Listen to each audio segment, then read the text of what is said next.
support the idea of recognition of prior learning. And in line with this legal provision and framework, the Kenya National Qualifications Authority has developed a policy on recognition of prior learning. We have also developed a guideline to support implementation of recognition of prior learning. And the way it will work is that we will provide a national policy as provided for in the legal framework. And then we expect all national examination bodies, SIDAC, NITA, NEC, to actually carry out the exact assessment and award those certificates, which will then be recognized and registered within the Kenya National Qualification Framework. We in Kenya, as we are aware, we have a large informal sector. So our economy is driven largely by the Chuakali sector. We have a lot of skills in plumbing, in masonry, in fabrication, in electrical works.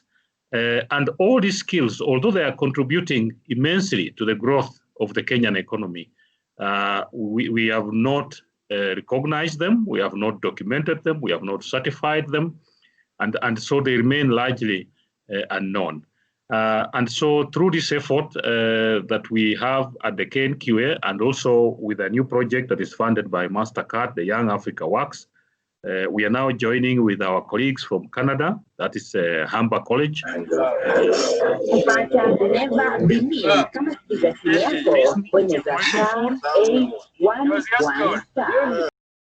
Oscar Osore, please mute your microphone. Okay. So I was saying that Oscar, please mute your microphone, and if you are not speaking, please also put off your video. Okay, and so I was saying that through a new project that is funded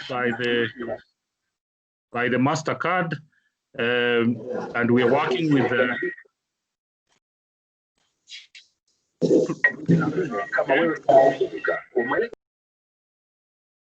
please, Oscar Osore, can you put off your video and your microphone?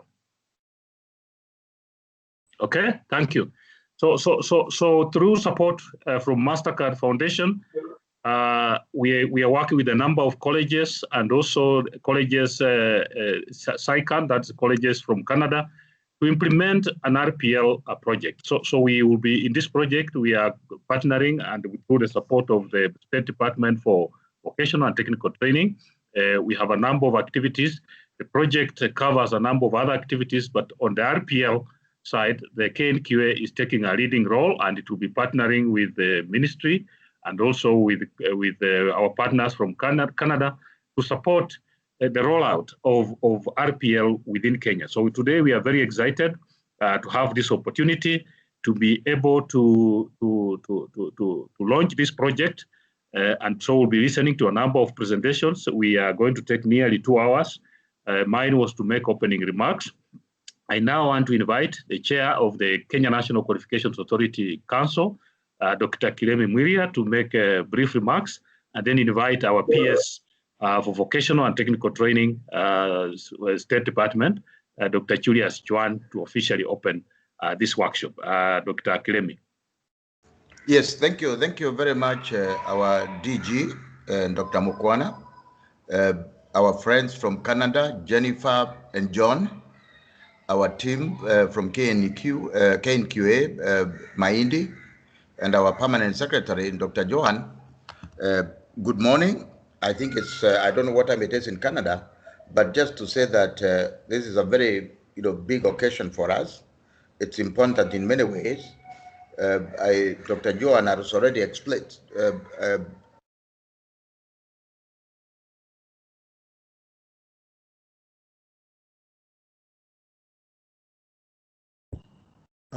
Chair, I think you're muted. No,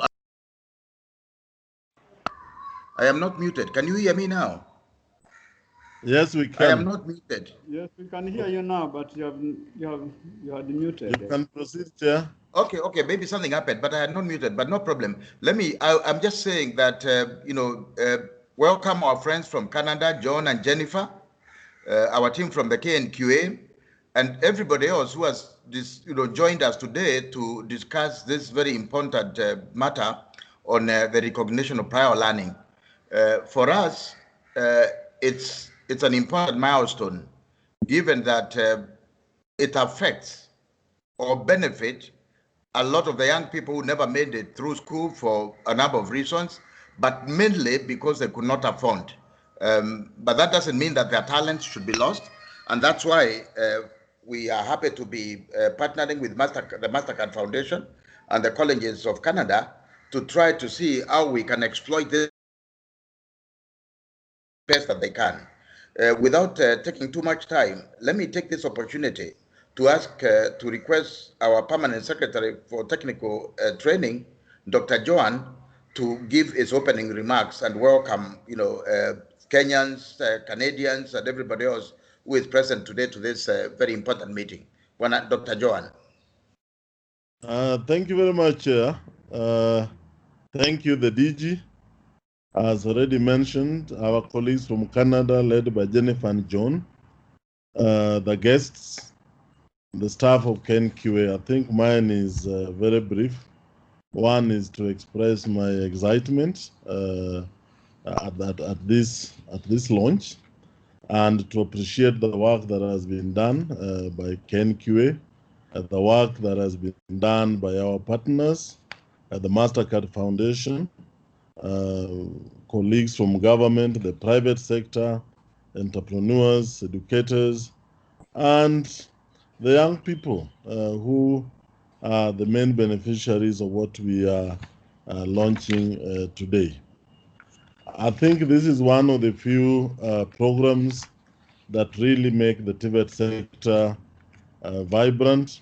I must admit that one of my dreams as the PS in this charge of this sector is to make learning dynamic, to make TVET learning flexible, and to appreciate that there are skills that have been acquired through apprenticeship, through actual practice, that may not necessarily have been recognized before. And to that extent, I think it is great that this day we are looking at opportunities through which we can empower Kenyans who already have skills and who are outside there, that all they need is to be recognized, appreciated, and be given a document to show that they have some great knowledge. We appreciate the partnership of colleges and institutes of Canada, that is CICAN, the Hamburg College of Ontario, and everybody else who has contributed to this great milestone. I think it is crucial that as part of the agenda for the education sector, as part of the agenda for TVET, knowing very well that a lot of young Kenyans who have been through school may not necessarily make it to the university, leave alone going to any college.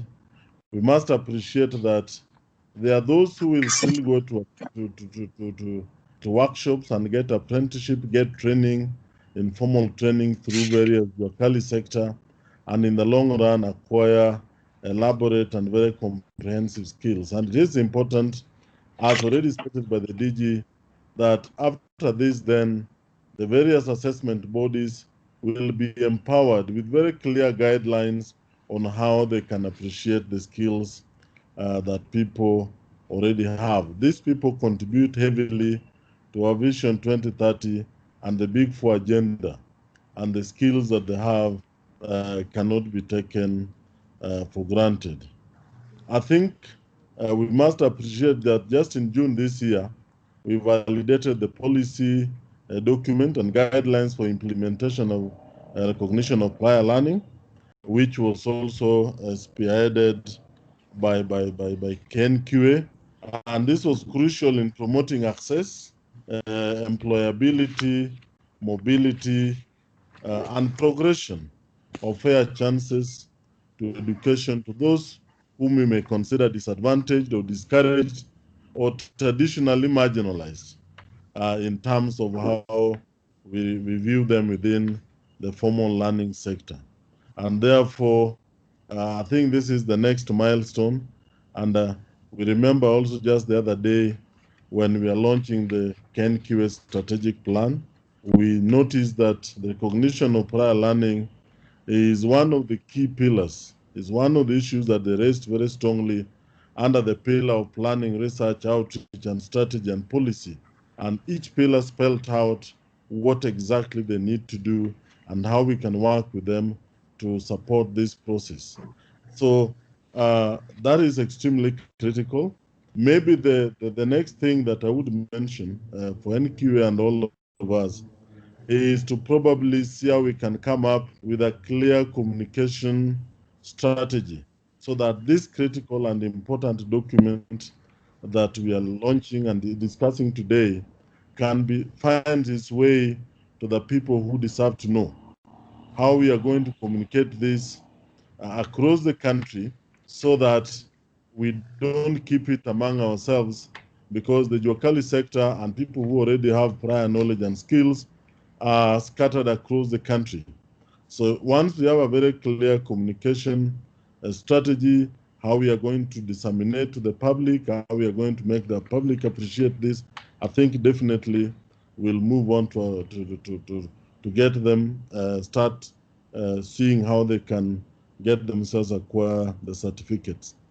I think along this line, which may not necessarily be directly related to this, is the qualifications framework. We are aware that the Kenya National Qualifications Authority has developed a wonderful qualifications framework. And the qualifications framework also provides the channel through which people who have acquired skills, even informally, can have these skills acknowledged and appreciated and certified so that they move to the next level of training. So what we are doing today actually links directly to the qualifications framework, which I'm aware is not fully implemented, but an area that I'm completely concerned about, so that the recognition of prior learning does not just end at the initial recognition, but can be progressive in the manner that somebody can move on from one level to another. I think without taking so much time, allow me to once more commend KNQA, the CI-CAN team, the Humber College, Ontario, Canada, the Young African Works, colleagues, I can see Ian, colleagues who have participated in this program, the MasterCard team, for the great support that they've given us. We don't take it for granted. We appreciate everything that you are doing with us. We appreciate the work you're doing with us to develop the TVET blueprint, the workforce blueprint, and it is only fair that the support you're giving us is highly recognized and embedded in all the programs that we do. At this stage then, ladies and gentlemen, allow me to declare this workshop officially open. Thank you very much, and back to you, DG. Thank you. Hey, wow. Thank you so much, PS, and thank you for those humbling remarks and the official opening of this important workshop. I now want to invite Stanley Maindi next presentation that will get comments from the other stakeholders. Maindi, are we ready? Yes, thank you, DG, for this opportunity. And please allow me to share my presentation, and also allow me to just appreciate our peers for those wonderful remarks, appreciate the stakeholders who have found the opportunity to attend this function, and more so our team from Canada, which is between 2 and 3 a.m. for them to have sacrificed to witness this launch is quite humbling. Ladies and gentlemen, my presentation is a brief overview of recognition of prior learning in Kenya, and the aim is just to recap and put members to level as at where we are in terms of recognition of prior learning in Kenya. Those who have read books, Nafuko, Amutabi, and Otunga views human beings as people who learn throughout life, from birth to death. And lifelong learning, where RPL plays a critical role, is known to empower individuals to become self-determined and educated citizens. And at the same time, RPL is known internationally to be a tool for lifelong learning that can be able to provide access to higher education, employability, mobility, and inclusivity in life. This, we are here based on the Section 8, 1K of the KNQF Act number 22 of 2014, which mandates KNQA to establish a national system for recognition of competencies, skills, knowledge, and attitudes and values. And that is regardless of where and how you acquire those competencies. So for those who could be here for the first time, recognition of prior learning is a process. It's a system or a process of identification, assessment, and certification of knowledge, skills, and competencies that one may have acquired outside the formal education and training system. So in Kenya, when you talk of RPL, maybe some may think we are starting today. We are not starting today. Literally, we have been implementing some form of RPL through NITA that has been implementing at low levels, level 2, 3, and 4. And those who've been following our development blueprint, the Big Four agenda identifies RPL as one of the key tools in addressing the skill shortage in our country, and therefore through RPL, we are able to promote access to education, employability, mobility, self-esteem, progression, and fair chances to everybody, including the disadvantaged and marginalized communities. So in Kenya, as we speak now, we have made tremendous progress in the development of recognition of prior learning, where we've already put a legal framework, an RPL policy framework that has already been developed. Guidelines for the implementation of that RPL policy has also been developed. Sector regulators like the Tibet Authority has already developed standards and guidelines for implementing RPL in the Tibet sector. You talk of the industrial sector, we have, NITA has already developed RPL standards and guidelines that will be crucial in implementing RPL in the industrial sector. However, as a country, we have gaps that we need to fill. And some of these gaps include lack of awareness on RPL. And therefore, we have a duty to market and reach out to people who may be in need of RPL in terms of development partners, industry players, and the beneficiaries of RPL who are in the informal sector. We are also in short supply of RPL tools and guides that will be used in implementing recognition of prior learning.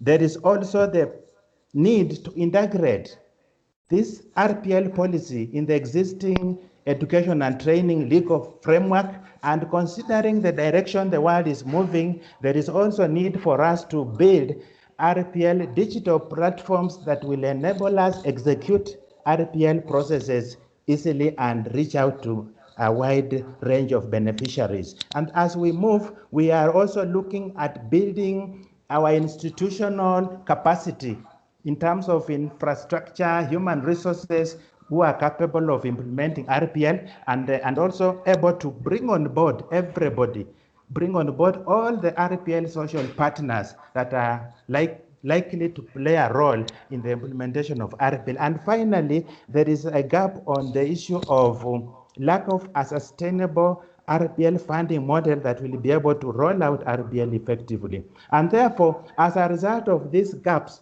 we have the ongoing initiatives like the MasterCard funded Young Africans Kenya Tibet program, on recognition of prior learning, which aims at reviewing the existing RPL policies and guidelines and helping the country develop tools and guides for the implementation of RPL and also building the capacity of our institutions and RPL practitioners to be able to implement RPL. And once these tools are in place, they will be piloted and made ready for the launch.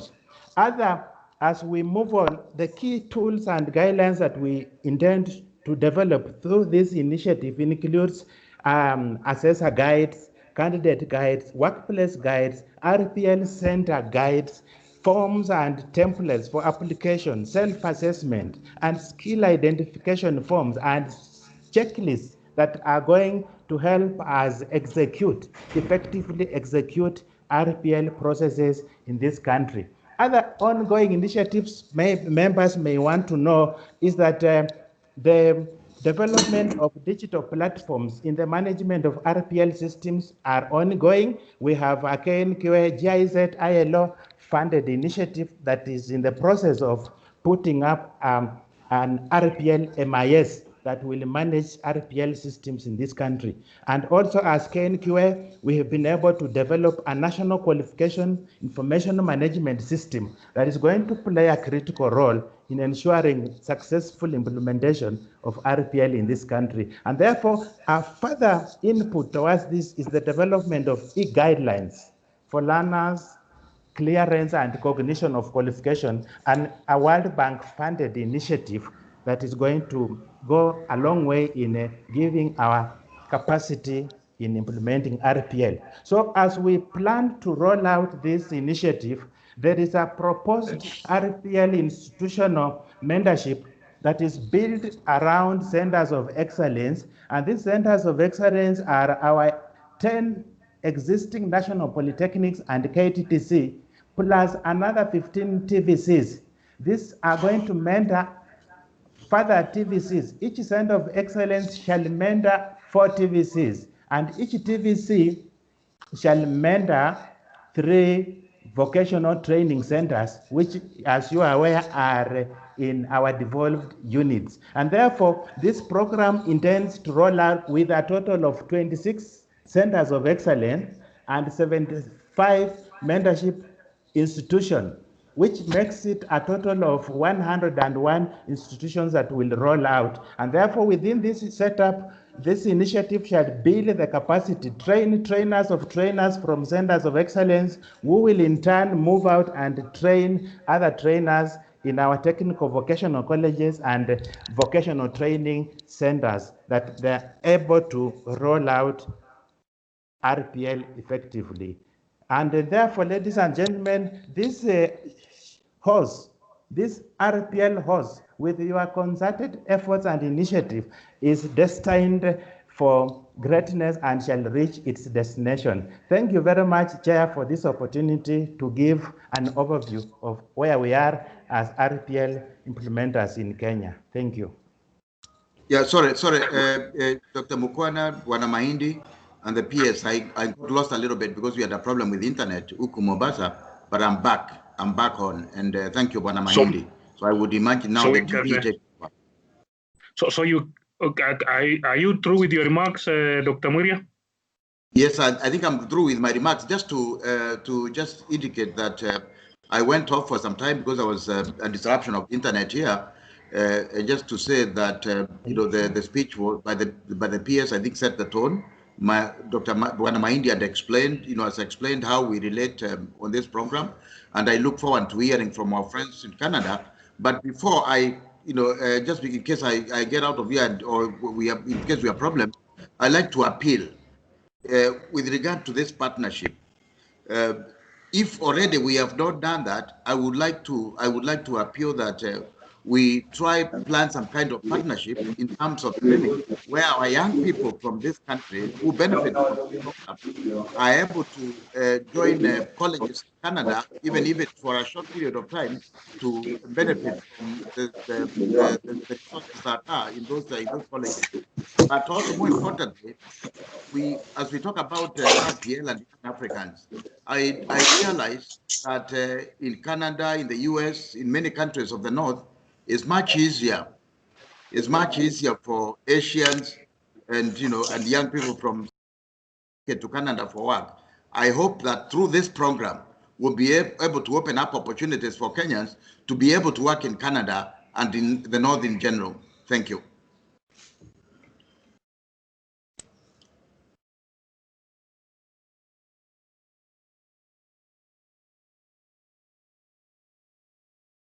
Sorry. Thank you, Chair, and thank you, Stanley Mainde and the PS for those opening remarks. We'll now have brief comments from Kenyan partners, and then we'll have brief comments from our Canadian partners. But before I do that, I want to recognize that within this workshop, we are very distinguished members of our community. I want to recognize the presence of Kedida Kendago. I want to recognize the presence of Professor Kiblakad Kotut, the Vice Chancellor of University of Embu. I want to recognize the presence of Professor Kodrik Bulitia, who is the Deputy Vice Chancellor at Masai Mara University. I see my brother Romanos Odhiambo, the VC of Meru University of Science and Technology is here.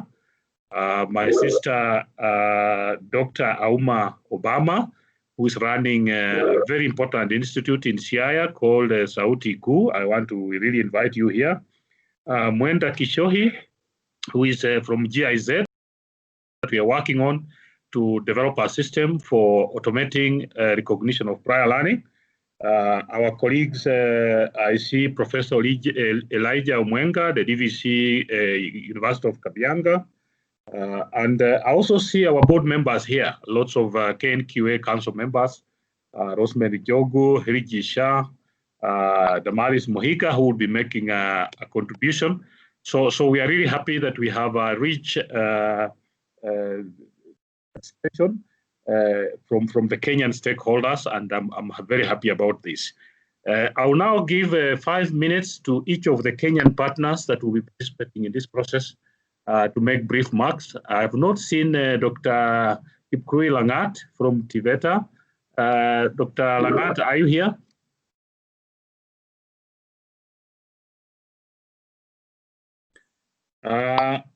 If not, I think I've also not seen Engineer Stephen Okenga, who is from NITA. Is Dr. Kwandai here from TVET SIDAC or a representative? Yes, the David Gatimu is representing the CEO of TVET SIDAC. Please make brief remarks on behalf of TVET SIDAC that we expect to do the actual assessment for prior learning. Okay, thank you, DG. My name is David Gatimu, representing Dr. Wantai, CEO TVET SIDAC. Well, please put on your video so that we see you, David. Okay, thank you.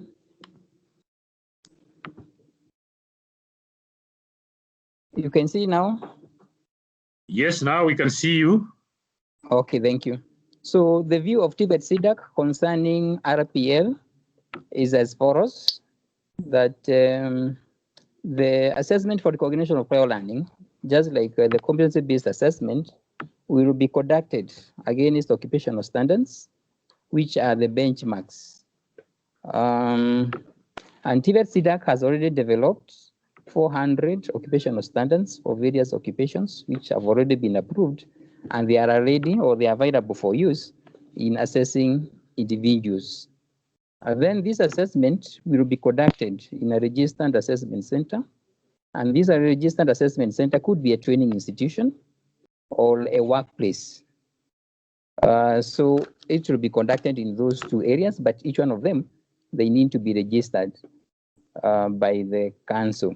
Number 3, for an individual to be assessed on RPL, we will be expecting to choose choose the units of competency which they are interested in, as the occupational standards are organized into occupational standards, and they are organized into units of competence, each of them being independent of the other, and each one of them having certain competencies. So they are being guided in an assessment center on which areas they are best suited in, because the assessment center will be conducting some diagnostic assessment, even to determine the level where this individual is best suited. Is it level 3? Is it level 4, the KNQF level? Or is it level 5 or level 6? And then they will be advised accordingly. And after that diagnostic assessment, one of the things which could happen is the individual being assessed, and if they are found competent, awarded a certificate of competence for that particular unit or units on which they have been assessed. There could also be a recommendation for some training in the particular units they are interested in before they are assessed. So those are the possible outcomes which could be there after the diagnostic assessment is conducted. Then during the assessment, just like in the competency-based assessment, which is conducted for fresh candidates, there will be need for assessment planning with the particular individual, where the assessors in the assessment center will sit down with a particular individual face to face and agree on how the assessment is going to be conducted. And this is where they also avail the occupational standards against which the individual will be assessed on. They will agree on when and where to do the assessment, and even on which tasks this individual will be assessed on. And then the council will issue certificates of competence to the individual who have been found competent. And further information will be given to them after, for example, they can be advised after you have been found competent in this particular unit. If you so wish, you could also take another unit in the same qualification or a different qualification. So that is what we have for now concerning the RPL. Thank you. Okay, thank you, David, for that brief. And the members who are here, as I indicated during my presentation, our expectation is that all legally registered examination bodies that would wish to roll out recognition of prior learning will be accredited by the KNQA to do so. And then also the areas where they will be carrying out assessment of prior learning, and then whatever certificates the issue will then be registered on the Kenya National Qualifications Framework and recognized as a formal and any other qualifications that we have. I saw Professor Ahmed Ferej, the chair of TVET Authority, who is also a guru in the TVET sector. Professor Ferej, would you want to make some comments on behalf of TVET Authority? Thank you, Bwana Mukwana. I can't get my camera to come on, so I don't know why. Is it being controlled from your side? Maybe Diana, just continue as somebody sees whether they can make the camera to come on. Diana, can you work on that? Please continue, Prof. Yeah, good morning, everyone. I'm really happy to be here with you all. I salute my colleague, chairman of KNQA. We have the relationship that goes back a long time back. He probably doesn't remember, but I'm very happy, Dr. Mukwana, that in the TVET sector we're actually making progress, because this is something that has been of interest to people in the sector for a very, very long time, and I'm happy that we have reached this stage where we actually are able to start thinking of implementing something to recognize the skills that people acquire on the job. It is really, really important that these individuals are recognized. One thing that is clear First of all, I can't speak. I'm not saying I'm directly speaking because on behalf of TVET Authority. I'm speaking on my own behalf, but more importantly, I spoke to the chairman this morning and he told me he was going to Kisumu for an official function. So he probably may not be able to join us because there might be concurrency in the two events. However, I know for a fact, because my own study in my PhD was on the informal sector apprenticeship program, that individuals in this sector crave recognition. However, the most important recognition these individuals are getting is from the clients who go there for their services. Because if they were not providing services that were useful and contributing to the well-being of the society, then they would not be there. The fact that they are there and their numbers continue to grow every year means that the client, who is the most important element, is recognizing their ability. Most of the people in this house, in this meeting today, would probably be a client of the informal sector skilled people. You take your car there for service. You need to build a house. You get fundis or artisans from the informal sector. You want to do a plumbing job, you always get a plumber from this sector. So these individuals actually know what they're doing. They specialize in a very narrow aspect of their work and develop very high level of skill.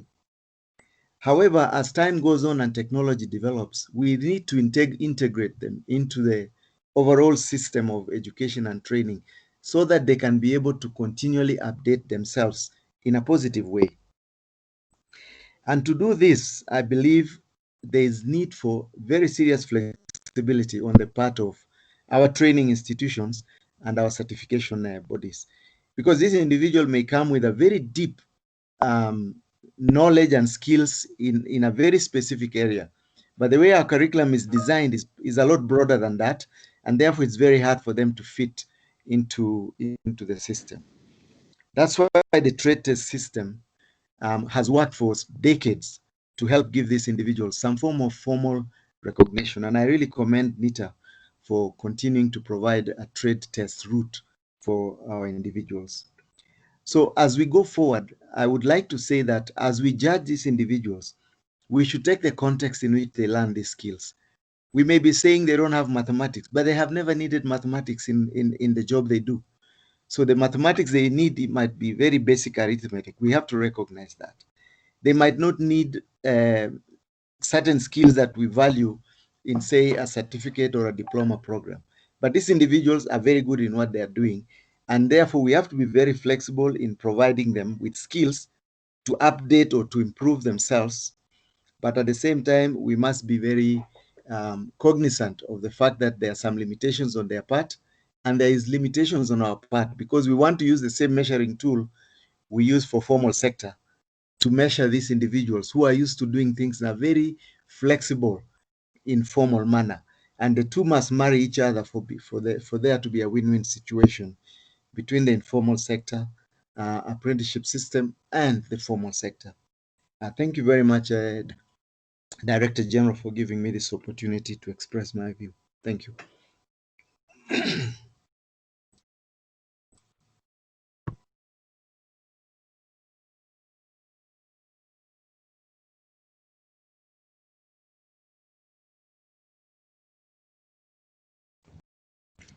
You're muted, Juma.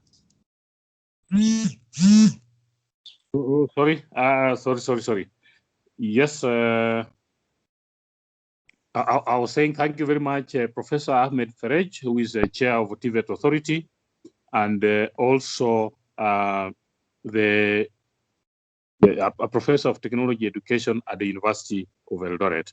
My brother from Chiwakali sector, do we have Muteti here? Richard? Yeah, he's represented. Okay, I'm please representing him. yourself and go on. Very briefly, please, 5 minutes. Yeah, thank you very much, DG, Dr. Mukwana, Stanley, and your team. Thank you, PS, Dr. Juan, and Chair, Council, KNQA, and Chair, TVET, and all the other colleagues and actors in the TVET sector. So my name is Nyamai. I'm representing my CEO, my boss, Richard Muteti, who is not able to join in this meeting because of other assignments. Yeah, so we are the Kenya National Federation of Jua Kali Associations, one of the largest conglomerate of skilled artisans in the Jua Kali sector, part of the larger informal sector. I'm head of programs and linkages. And I do not want to, when I've had Professor Ferej speaking, I was thinking he was reading my mind, and I was not able to know how to pick it from where he has left, other than just to agree that we all have the knowledge about the history of this country, the informal sector, and the involvement of the Jua Kali sector. So we want first to appreciate this conversation. I think it is a conversation that has been going for quite a long time in the TVET reforms discussions, and we feel privileged to be part of this conversation and also this project. Yeah, of course, many have already said it correctly that as a country, we are coming from, a very disorganized, in my view, in my very own personal view, but also in the view of the issues of qualifications. But I think it is something that we have been observing and probably not being very courageous to address. But we're happy that the government has decided, and especially through the National Qualifications Framework, which is being regulated by KNQA, that now steps have been taken, policy and legislative steps have been taken to regulate not only all qualifications, but also to harmonize and to create clear pathways,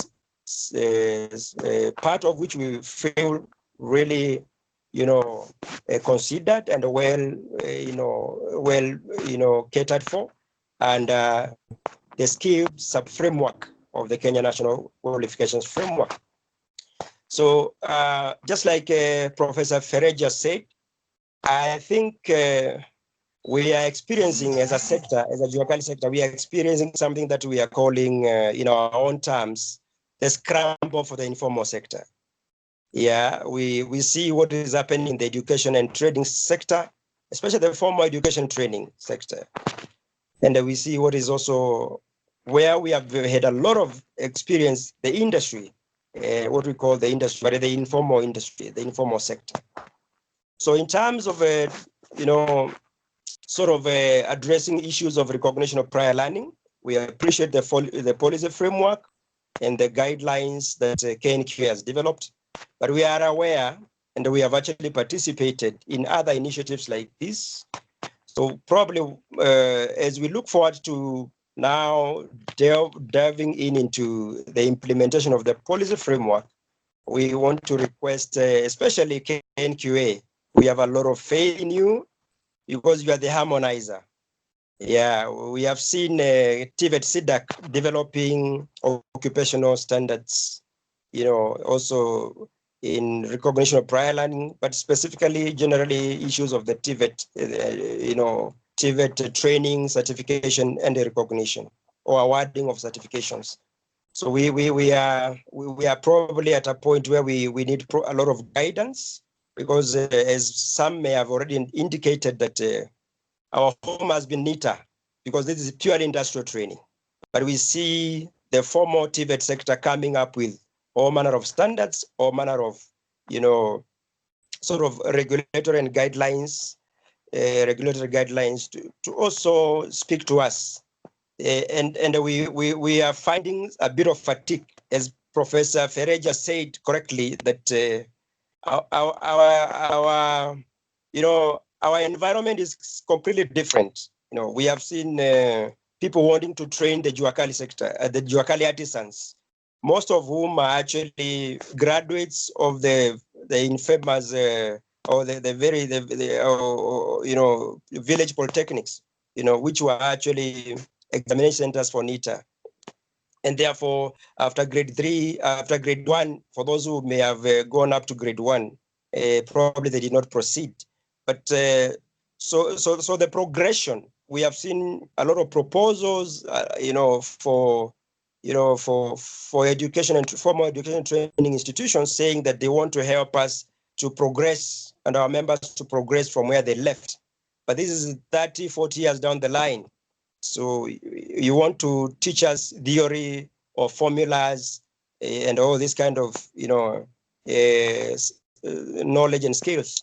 So I think that there's need for a proper scrutiny of not only the policy, but also the implementation of the same in terms of the standards. And appreciate that occupational training standards and occupational competence, which is actually practice, what you see in the industry, probably may not be one and the same. I think we need to clearly define, when you talk about training standards and industry, occupational and practice standards, what exactly are you looking at? And whether the practitioners or the officers who are involved in education and training and setting of the standards and guidelines are the same who would do this, or they would be able to do the same in the industry. Yes, so I think this is an area that we look forward, especially probably through this program, because we see the interaction between the different levels of institutions, from the national polytechnics to the very vocational training centers, where most of our members have had a chance to graduate from, and then of course the informal artisans and geographic sector where we are involved. So thank you very much, Dr.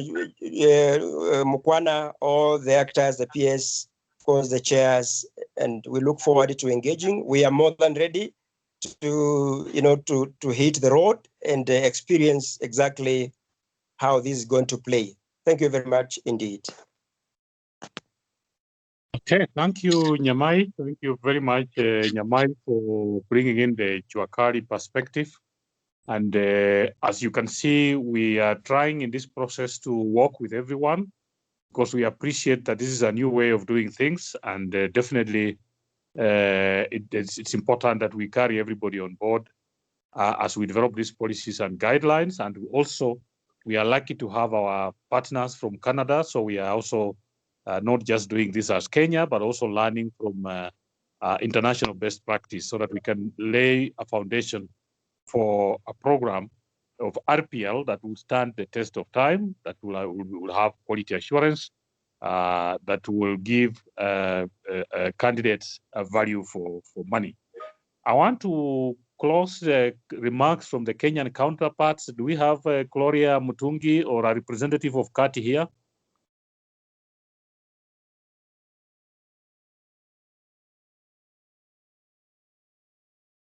We have KATI in the house?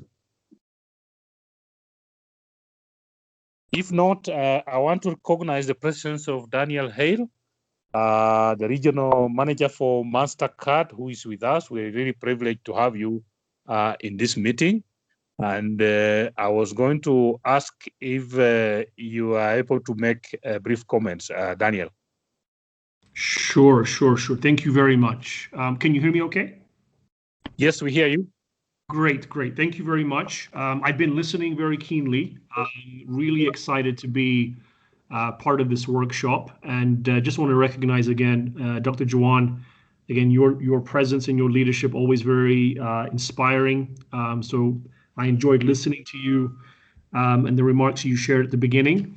The comments that I heard from the PS as well as from the DG resonate very much. So if you'd allow me, I'll just hit on a few areas that I thought were that came out of the conversation that we were just having. But Young Africa Works is the MasterCard Foundation's strategy, body of work for the next 10 years. And Kenya is one of the anchor countries for implementation of that strategy. So we launched the program June of last year in the presence of His Excellency. We've done a lot of work to mobilize the different partnerships that we are using to mobilize on this strategy. So this partnership with CICAN and the Ministry of Education and all of the other related institutions is one.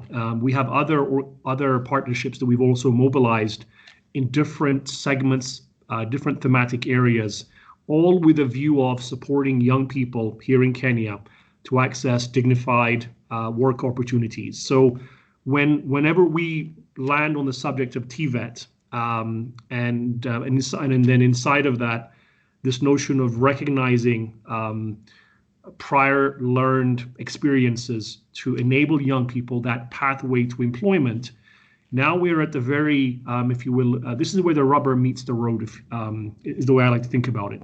This is where we are actually taking actions to make sure that young people that otherwise may not have access to dignified employment, employment that can give them a journey to a better livelihood, can start to take action. So really excited about this conversation.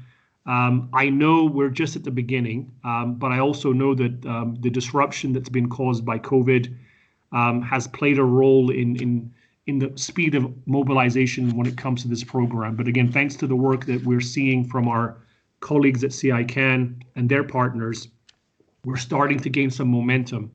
But again, we're at the beginning. I know that everybody on this call has a vested interest in seeing this succeed, in seeing the policy become reality. Operationalization is a lot harder than coming up with strategy or policy. And I'm here to tell you that our support is really focused on making sure that we are able to make this become a reality.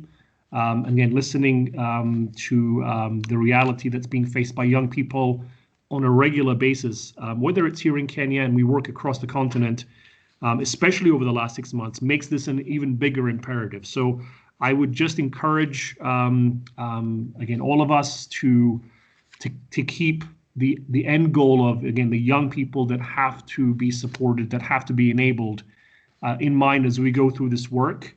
We remain committed to supporting this intervention and others that we are in the process of developing as well. And then the last thing I would just say is, we know that no program goes through a smooth process. There's always going to be twists and turns. Changes may need to be made, adjustments may need to be made. So flexibility is going to be key. And I know we've got a great program. We've got a plan that I think is realistic. We've got a team on the ground here between ourselves and the CICAN team and their partners that will ensure that we put our best foot forward. And again, I'm looking forward to the partnership, to the milestones that we're going to achieve together, and ultimately to the day when we can actually say that this policy is now enabling a pipeline of young people that otherwise would not have their experience recognized, to be recognized, so that they can now move forward into a livelihood that would be better, improved, enhanced than if they had not participated in this process. So I just want to say thank you to everyone that is participating, and I look forward to the journey. Thank you so much, Daniel. Thank you so much. I think you made a very important appeal that we need now to move, as I say, where the rubber meets the road, moving from theory to practice. And part of what we are trying to do here is to try and carry all the players in this sector as we move on. I now want to invite Ian Waranda, that is the Senior Technical Advisor for Young Africa Works, to make brief remarks. Ian. Hello and good morning, everyone. Yes, Ian Warder here. I am from Canada, but I'm coming to you from a little bit cloudy. Actually, it's actually kind of nice now. I'm coming to you from Spring Valley in Nairobi.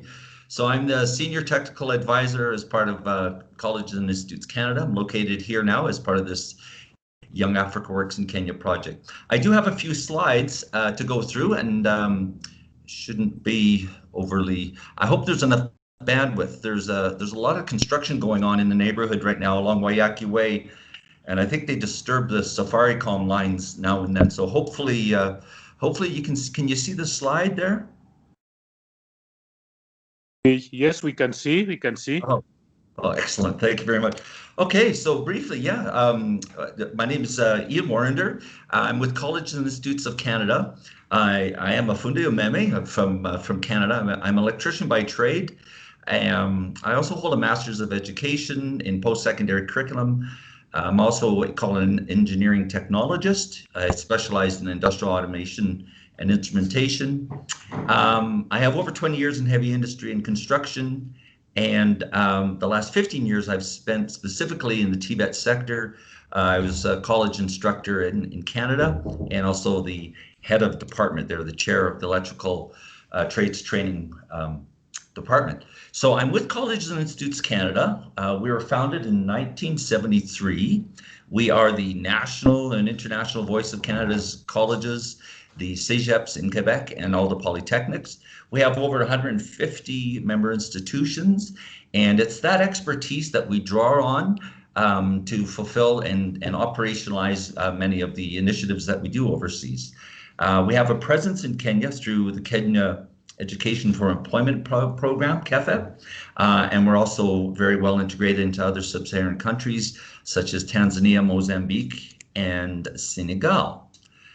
So I'm going to talk to you a little bit today about the context, if you will, of RPL, how it relates to the particular project we're on. And I'll start, a general quick overview of the global context of RPL, recognition of prior learning, and then I'll narrow it down a little bit into the Kenya context. And then I'll talk about the activities, a little bit of what's going on in Kenya with respect to KNQA, Ministry of Education, TVETA, and then specifically, how does this dovetail, if you will, into the role of Young Africa Works in Kenya with respect to recognition of prior learning?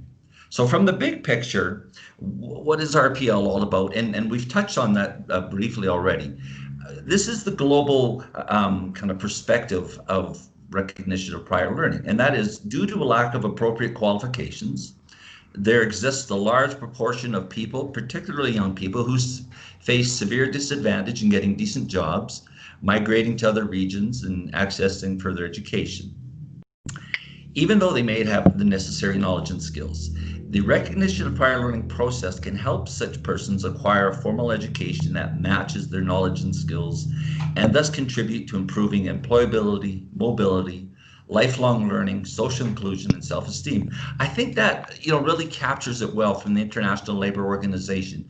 I realize it's an anecdotal quotation from the ILO, but I think it captures it well. There's this broad, and it's a global phenomenon that there is a large proportion of people that face severe disadvantage.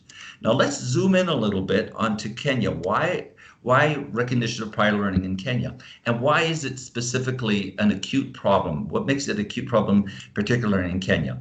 Well, there's a number of reasons. Now, the first we want to highlight here is that the structure of the colonial education system left many Kenyans with large gaps in their education, their training and their development. This led to inequalities of opportunities, illiteracy, and unemployment. Despite concerted efforts to address inequalities since independence, skills development outcomes have not quite matched with the market needs.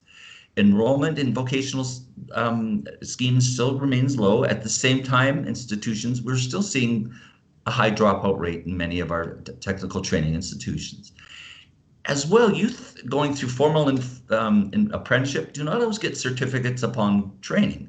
This impedes the recognition of their learning by third parties, especially when formal learning institutions, employers, and businesses that require professional certificates as a requirement. This brings a challenge. This makes it difficult for the youth to transition into formal learning systems, to get employment in the formal sector, or to grow their own enterprises. So in bold, and just to capture this, it is therefore, in this context, with this realization that the recognition of prior learning process is being used as a means to address the inequalities of the past, facilitating mobility, progression and access within education, training and development career paths. Recognition of prior learning systems makes it possible for people with informal experiences to gain formal recognition of their skills and competencies in order to advance their academic careers or training. Okay, so I hope that captures kind of the context thus far. It's a global phenomenon, RPL, the need for RPL, and I've zoomed in a little bit there as why is it somewhat acute in Kenya. So let's zoom in and see further what's happening with respect to Kenya national qualifications and TVET, what's going on. Well, tremendous work has been done, the policy framework. You know, RPL is not new to Kenya. You're well on your way. Things are happening, and it's great, and it's very exciting to be on this journey with KNQA and Kenya as well as we implement and grow and expand the capacity of RPL learning systems in Kenya. So what's going on? Well, first of all, there's skills and competencies assessment. So KNQA, they'll discuss your goals, you know, help you choose the right qualification that matches your skills for recognition of prior learning, show you need to do your goals. Then they gather evidence such as your resume, reference letters, work examples, transcripts. There's an evidence portfolio. The other activity undergoing as part of this RPL process is that there's the skills and competencies check, the recognition of prior learner assessors. They go through an applicant's portfolio. They'll call them for competency conversation and a practical observation if required. And then they issue a certificate. Certificates are nationally recognized and issued by the Qualifications Awarding Institution, accredited by the Kenya National Qualifications Authority. So this is what's happening. And then at the end of this as well is that it's a feedback loop, and that is, you know, the person's going through that, they have a right to appeal. So it's well underway, things are happening. It's great to see. So now, how does this fit in all with what we're doing with Young Africa Works in Kenya? How does this fit into the RPL context? So a bit about our project at the moment. So number one, Young Africa Works Kenya, Youth Employability through TVET, is a key component of the MasterCard Foundation Young Africa Works. Just as Daniel predicated before this, this is the main kind of operational within Kenya. It seeks to strengthen the quality of TVET education and systems in Kenya. It's a 5-year program implemented through a partnership between College Institutes Canada and the MasterCard Foundation, and in close collaboration with Ministry of Education and all the relevant government agencies. For example, Kenya Qualifications Authority, CDAC, and as well, very strong links to the private sector. So the overview, basically the intervention, it's a partner-driven approach. We're in the process of building capacity, developing centers of excellence to be model institutions. It's very much a goal to increase participation of young Kenyans, particularly young women, in market relevant skills and training programs, and that ultimately to increase the number of youth in dignified and fulfilling work in the big 4 and digital sectors. Our coverage, so there's 20, and this was mentioned earlier, there's 26 centers of excellence. That's in 11 national polytechnics, and we're shortlisted down to 15 TVET institutions. They're still yet to be identified. We're in conversations right now around the rationale and reasoning and to select those. As well, we're going to spin off and cascade, if you will, to another 75 other TVET institutions through this mentorship structure. So it's tremendous coverage, far-reaching, good geographical coverage. There's also a significant scaling up of TVET trainers. The 3 integrated thematic areas. Objective 1 is TVET institutions deliver high-quality CBET courses. Objective 2 is technically competent trainers use CBET methods to deliver up-to-date curricula. And particularly in the context of Young Africa Works with RPL is Objective 3, and that is pathways created from unemployment through training to employment. A broad objective, pathways created, so that very much speaks to us with respect to recognition of prior learning. Also, we're implementing some career guidance. A thematic partnership on career guidance has just been released for an RFP. We're shortlisting for who's going to implement that particular one. So with respect to Objective 3 pathways is transitions to dignifying and fulfilling work. There's an implementation of recognition prior learning procedures. We're going to develop models for comprehensive career education. We're going to enhance life skills at the centers of excellence, develop institutional agreements to establish academic pathways for trainees, and overall improve perceived value of a TVET education, and that is through outreach programs to recruit youth, particularly young women, to TVET institutions and support locally based organizations, as well as facilitate training exchanges between Kenyans and Canadians. So there's, again, with respect to in the big picture of the Young Africa Works in Kenya project, and the implementation of recognition of prior learning is integral. It's part of one of the many activities and initiatives that's within this very large and comprehensive program. So we have ambitious targets. We're looking at over 500,000 Kenyan youth to have enrolled in the Big Four digital sector related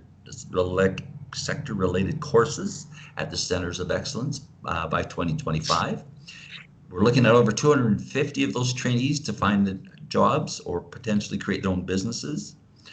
We're looking at another over 22,000 to complete training, to graduate, to get a useful credential. Key to this as well is we're looking to get 10,000 underemployed or informally employed and not in formal education training youth to access recognition of prior learning services. I've got PLAR there as well, prior learning assessment and referral, one and the same. So we're looking to have 10,000 underemployed young people to access recognition of prior learning services. As well, another 9,000 new and 7,500 current TVET trainers for in-service, pre-service training. We're looking at a 40% female enrollment target, 83% of the trainees to complete the training, 60% of the graduates will transition to work, another 75% with the courses, 75% of trainers are capable to deliver gender and industry responsive competency-based education training programs, and 75% of the employers are satisfied with TVET graduates. So, as Daniel alluded to this moments ago, this is really where the rubber hits the road. These are the targets that we're driving for. And particularly, I want to highlight this target of 10,000 underemployed youth as part of this RPL thematic partnership that we've just recently launched as well. So in order to operationalize our recognition of prior learning related goals of this Young Africa Works in Kenya TVET program, there's a number of initiatives that are set in motion. One of those being what we call a thematic partnership. And that is where we facilitate the connection, the partnership, a marriage, if you will, between a consortium of Canadian colleges with the agencies of that particular activity in Kenya. So for recognition of prior learning, we've linked up Humber College of Ontario with Red River College of Manitoba and Norquest College in Edmonton, Alberta. That very strong college consortium is working specifically with KNQA and as well as TVETA, Ministry of Education, and CDAC to operationalize our recognition of prior learning related goals. So we went through a rigorous request for proposal interview selection. We've got that Canadian consortium selected. They're on the call here, by the way. So we've got Greg from Norquest. Andrew is here joining us from Ontario, and I believe we have Lauren Waples as well from Winnipeg. So a hats off to my Canadian counterparts for getting up really early in the morning to join us. So that interview process went underway. The consortium was selected, and they're now partnered with KNQA for this. So that's kind of all I have with respect to the actual presentation. Any questions, or will we have questions at the end? Stanley, I'm not sure where we'll go from here, but thank you for your time. Okay, thank you, Ian. I think we are trying to keep the comments to the end of the presentation. I think we have one or two more, then we'll be done. And thank you so much for putting this in perspective, both at the global level and also within the context of the Kenyan environment. I now want to invite Andrew Nees from Humber College, who are our partners in this project, to make a brief presentation. Good And morning. I know, Thank you very Andrew, much. I know we are woken you up. It's 3 a.m. Sorry about that. It is 3 a.m., but it is always, any hour of the day is a good time to talk about RPL and to work with our partners. So it is our pleasure to be with you this morning. So thank you very much and good morning, everyone. Something I should mention, and you will notice perhaps from the opening slide that Jennifer Cleary was to have been here representing our partnership. And Jennifer Cleary is not on the Inception mission. She's undertaken a different mission of her own. 20 days ago, she became a mother for the first time and is at home with her beautiful young daughter, Sadie. So as we talk about our work today, we wish her well. And I know many on the call know Jennifer very well, and I'm very happy to report she's faring well, as is her beautiful daughter. And so we're pleased to share that with you. My name is Andrew Ness, and I'm the Dean of International at Humber College. And it's my pleasure to be here along with colleagues from Norquest College in Edmonton and Red River College in Winnipeg. We'd like to express our thanks to KNQA for hosting this really important event and for your ongoing collaboration and leadership in this important component, as Ian said, in the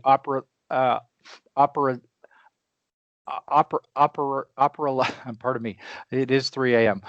In putting this RPL into practice.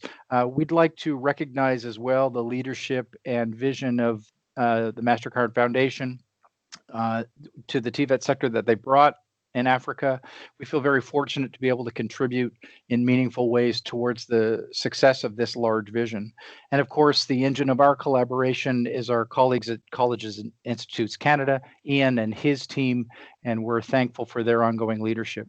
So in a moment, my colleague, Greg Soak from Edmonton, will be talking about what our project entails. But before he does that, I'd like to spend a minute to focus on who we are as a collective and why we're so passionate about RPL.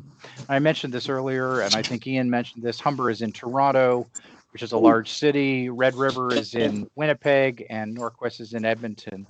So we share a common history with many of your institutions. We've served adult learners for decades in our respective regions. And we've really grappled with how best to assess and recognize and award learning from outside of our own walls.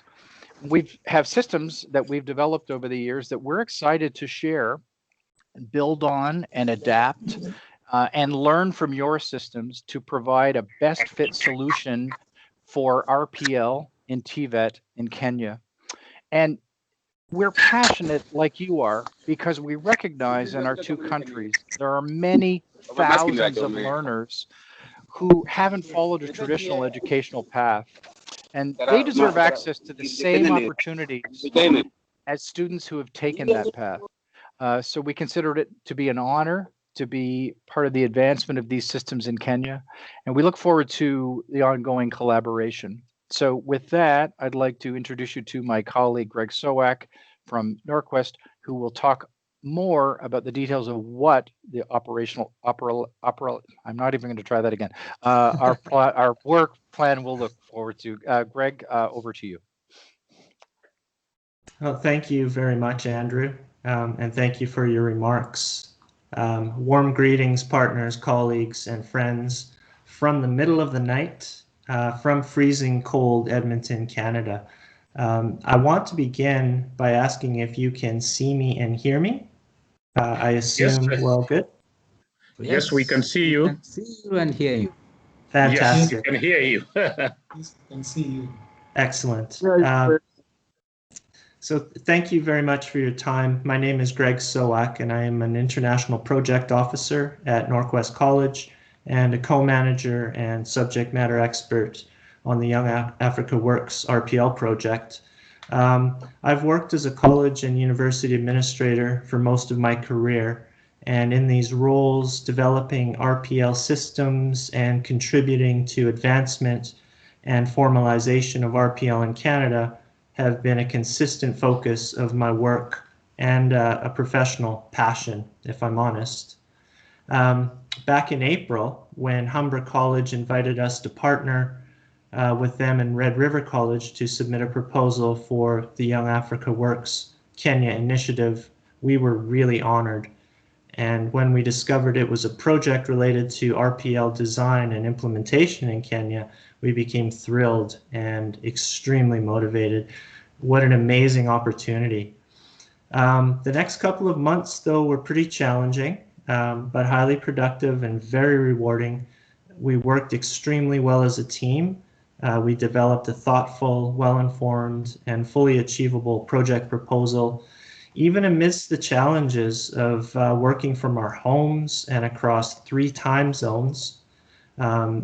As Ian alluded to earlier, we survived 2 grueling and stressful online interviews. And in the end, our plan, our passion, our world-class experience, and our willingness to take a few risks landed us here. So on behalf of Jennifer Cleary, Lauren Waples, and the rest of the Team Canada Consortium, I want to thank the MasterCard Foundation, KNQA, and CICAN for believing in us, trusting in our vision, and selecting us to work alongside you on this historic development in Kenyan educational practice. Of course, this morning we're gathered here for an inception. And after all, inception means commencement or beginning. So as part of this inception, it's my pleasure to provide a brief summary of our team's commitments and share some specific information about the project. Our project will span 4 years. We officially began on July 15th, and our work will be complete at the end of June 2024. Jennifer's new baby Sadie will be about 4 years old, which is actually quite remarkable. Our objective, create viable and accessible pathways to gainful and appropriate employment in Kenya's formal economic sectors. The outcome, effective, inclusive, gender-responsive RPL systems at the centers of excellence, and as Ian mentioned, serving 10,000 Kenyan youth. We have already established a warm, fruitful, and very lively working relationship with Stanley Mayendi and his team at KNQA. Since July, and under the leadership of Humber College, we have met virtually once per week to get organized, assign tasks, and get to know each other. It's been an amazing reception, and we already feel like a family. So now that we're comfortable working together, we really need to begin focusing on our goals. And we listed 7 goals or outputs in our project work plan, and I want to share them with you this morning.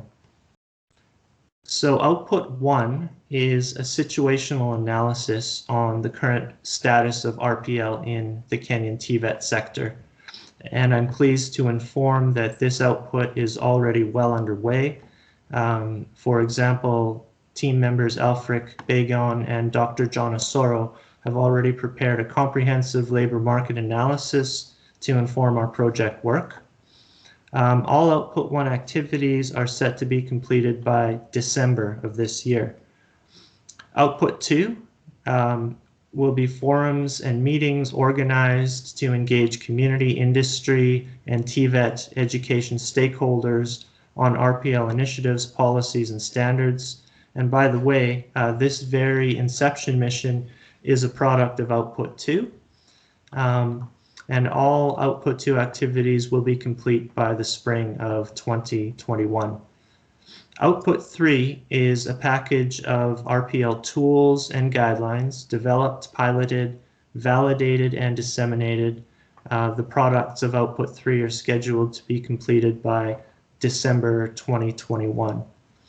Output 4, TVET assessors, both male and female, trained to deliver gender-sensitive and industry-responsive RPL assessments. Training is scheduled to begin in year 2. It will occur throughout years 2, 3, and actually throughout the life of the project. Also throughout years 2 and 3, we will work on and complete output 5, which is the establishment of cost-effective, inclusive, and gender-responsive RPL assessment facilities. Output 6, the establishment of operational and sustainable gender-responsive, inclusive RPL assessment services shall follow close behind throughout years 3 and 4. And finally, output 7, establishing processes and a project management team is already well underway and shall continue throughout the life cycle of the project as well. As you can see, our plan is extremely detailed. It's highly ambitious, but as Ian said earlier, fully achievable. And I'm confident that we have the leadership, the camaraderie, the experience, and most importantly, the passion to deliver reliable, valid, and viable RPL to Kenya and the TVET sector. And it really is an honor to be working towards this goal. Thank you very kindly for your attention. Good day to you, and I really, really hope to meet you all in person very soon. Thank you. Thank you, Greg, and the team from Hamba and Northwest. We are privileged to be working on this process together.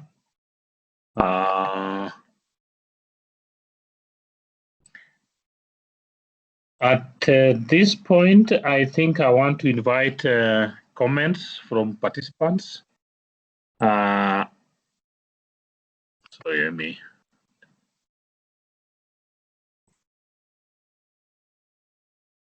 It seems like I can't turn on my camera, but at this point, would like to invite comments from participants on the process. So if you have brief comments, you can carry up your hand, then we will start exchanging notes.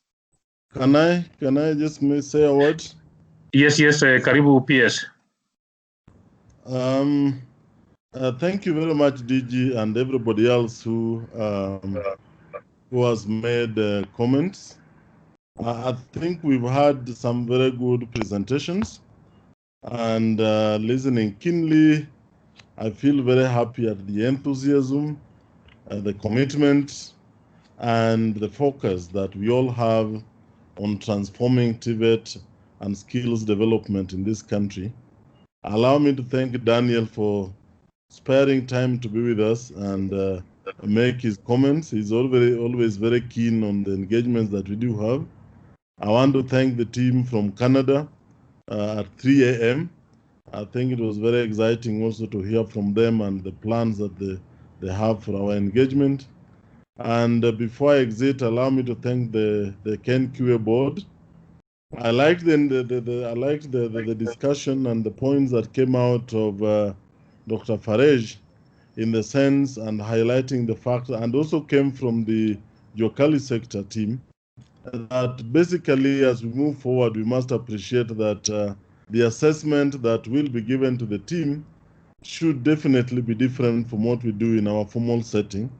Appreciating that even in our normal assessment, we are currently moving away from theory to a more practical approach to assessment. I think the ones that is embedded within our assessment system then will be heading in the right direction. So DG, your team, and everybody else, thank you very much. I want to wish you well. I'm signing off now to attend to a few other things, but I'm very excited that this is part of the transformation that we want to embed within the TVET sector, and we look forward to further engagements. I'm very happy about the fact that in NITA, if you look at, for example, the way they're handling their driving courses and the recognition of prior learning, when a driver goes to the next level, does some practicals, they get a higher certificate, they come back to the institutions and they're rewarded. I think this is something that definitely will transform this country. Thank you all and God bless you. Thank you, PS. Sorry? DG, you want me to Yes, make my comments now? Yes. I can see I'm listening to the program to conclude, but should I make a comment?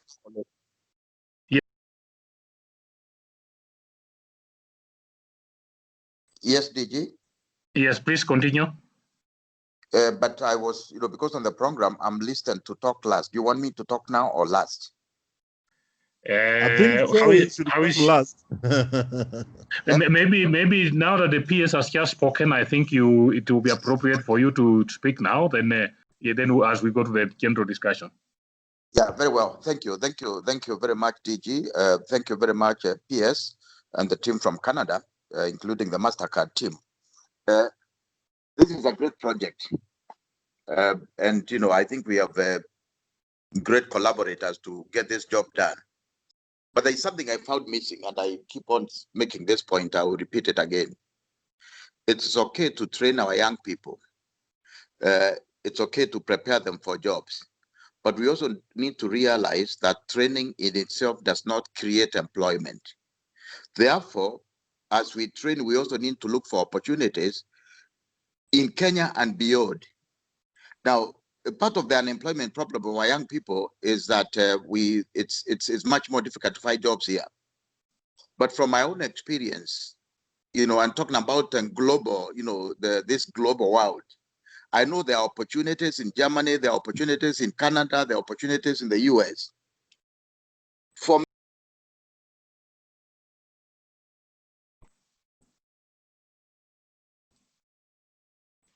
Are you still there, Chair? I think we lost you. No, he has muted. Maybe you need to tell him. Please unmute, Chair. Hello. Yes. You hear me? Yes, we can hear you now, although from far. Also, sorry. Okay, let me go back then. I was just saying that I'm very happy, with the presentations, and there's a lot that we could learn and benefit as Kenyans. I like to thank the MasterCard Foundation for, putting money in this effort, and the universities in Canada, the Association of Colleges of Canada, for being part of this enterprise. Now, I made the point earlier on that training in itself does not create employment.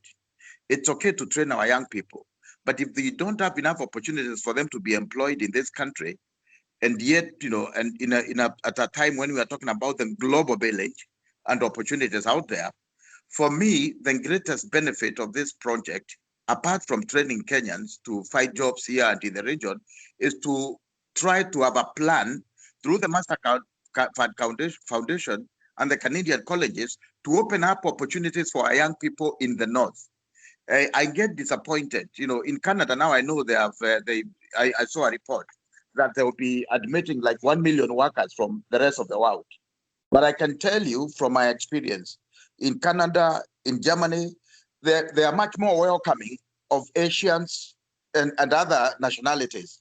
But there are very few Africans who are fighting their way in these countries. So I just like to appeal to this partnership, led by MasterCard Foundation. If we really want to make a difference, let's also get this program to open up opportunities, arrange arrangements with countries like Canada and others, so that the 10,000 Kenyans that are trained through this program and after become part of the beneficiaries of the 1 million jobs that are available in Canada to foreign students, to foreign workers.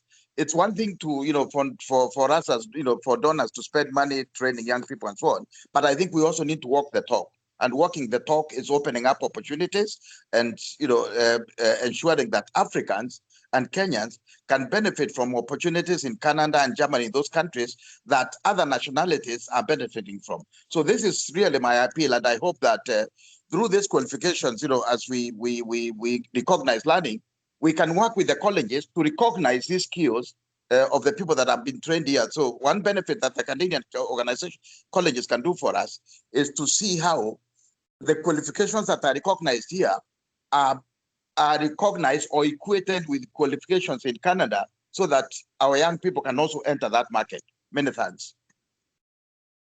Okay, thank you. Maybe we can, thanks. That looks like a comment that will require to be responded to. Do we have other people that would like to make comments, so that we can then have the team from Canada and Kenya respond?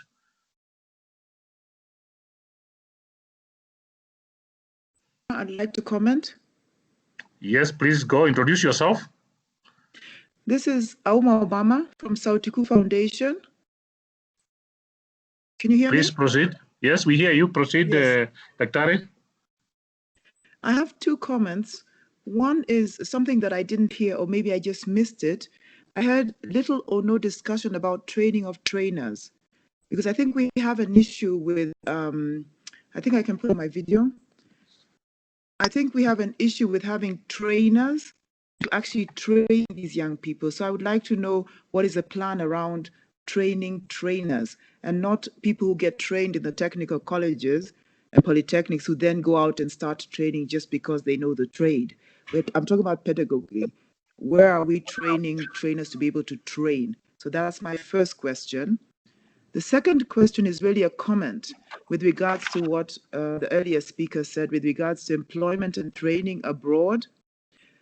With due respect, I take a little bit of issue with that, because I think it is important that Kenya should be creating employment for our young people and not sending them abroad. I think it gives a wrong message, because we have a lot of young people who are unemployed, a lot of people who are working in the informal sector, a lot of people we want to pick up in the vocational training sector, and we cannot make it part of their dream to go and work abroad, for one reason, because we need them here. In Kisumu alone, in Western Kenya, to find a good plumber, a good electrician is so difficult. You may have one in the whole of the city. So we need these people here. We need the skills here. We should not have encouraged them to leave before we've saturated our own needs here. So I think that's very important to consider that. And something that will make that possible is if we can train them here, if we give them quality training here. So I think the focus must be on local employment and local training. For the few who will make it to go abroad, in very, very, very, very many instances, they don't come back. So we don't want to encourage brain drain. And I know that they're very called for and very, very, very, very sought after, because they still know how to work in analog. They don't have to work. They can fix a car that's an old timer, etc., etc. But we need to keep the young people here. That is something that needs to be discussed. And they need to find employment here, and we need to train them here. We need to improve the quality of training here in our country, locally. So those are my two comments. Okay, thank you, Dr. Obama from Sauti-Kuu Foundation. We are noting down these issues, and then we are going to respond. Any other comments? Somebody else who would like to go? Please introduce yourself. Yes, Professor Diambo from Meru University of Science and Technology. Yes, karibu Professor Romanos Odhiambo, karibu from Meru University of Science and Technology. Yeah, for my brothers in Canada, this is just in Mount Kenya, one of the highest mountain in Kenya, in Africa, actually. I want to appreciate KNQA and the State Department for Tibet Education through my friend, the PS. It's a very good conference.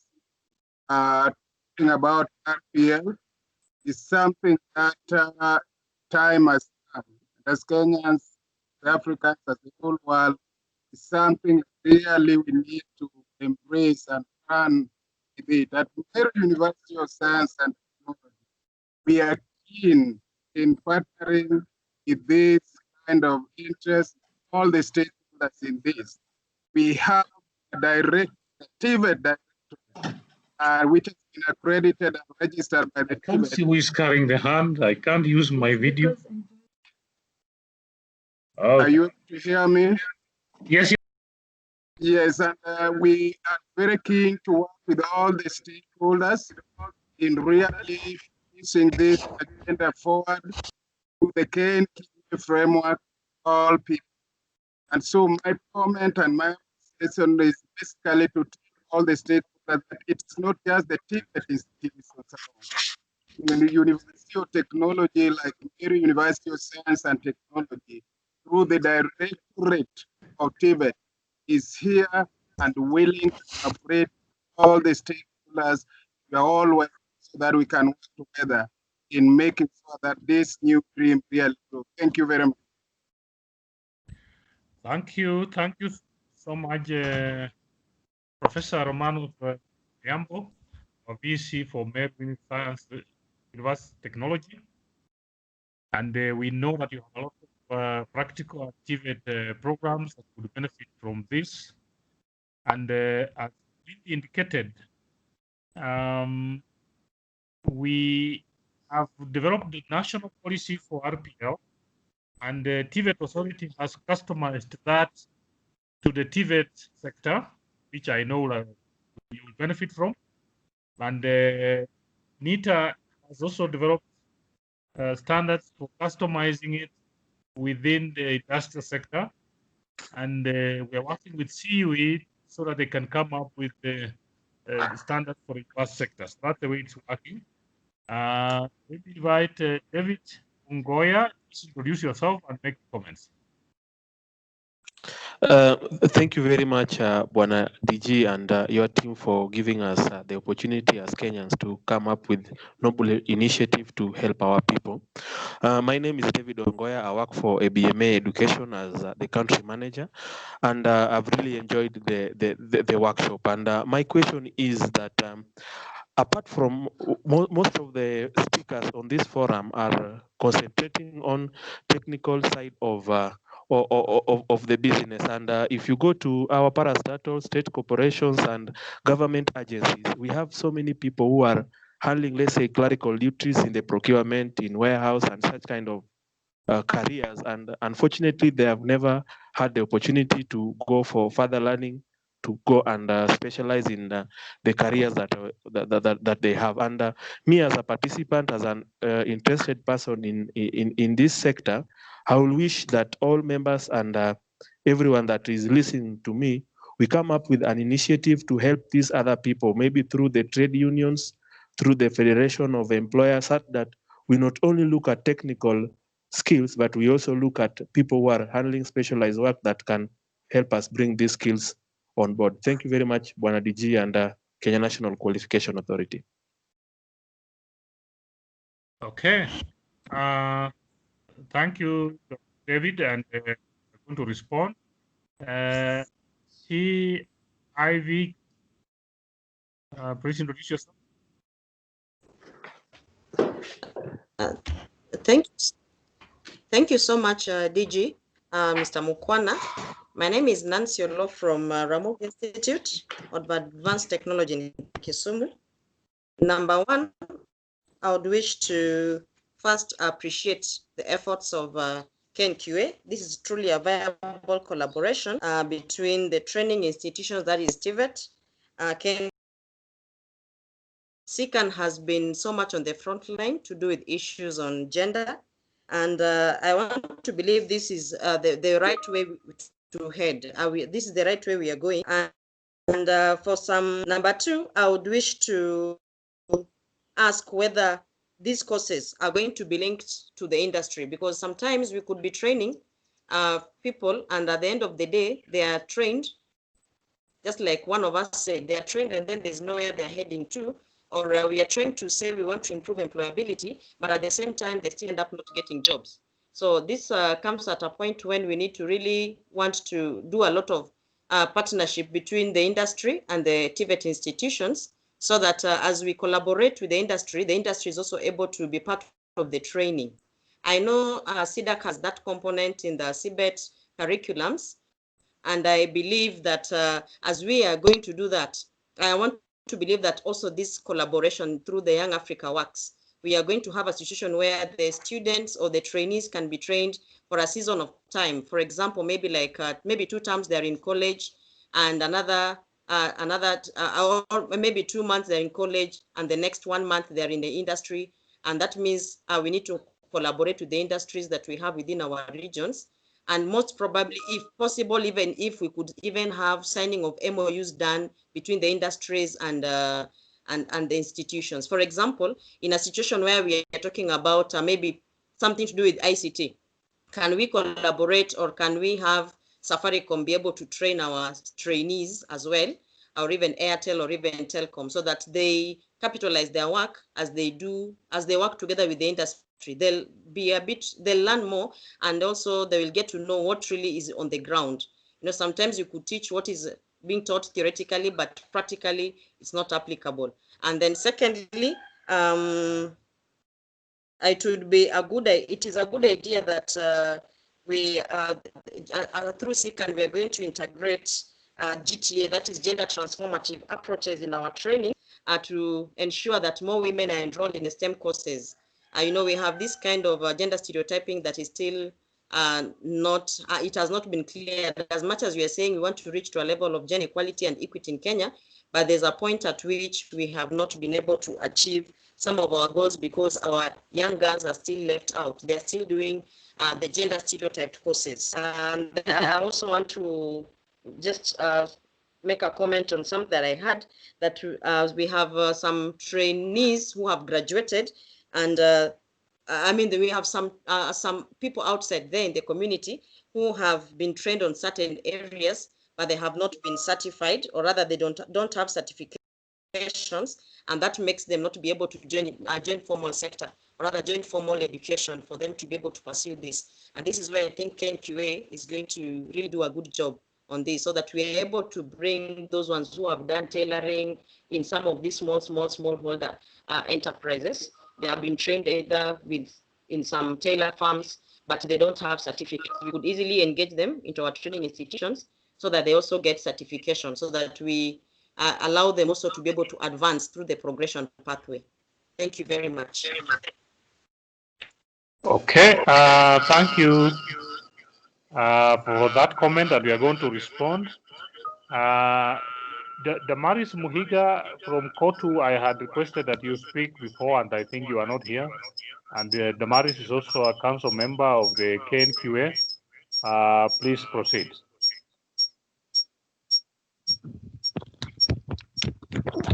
Thank you.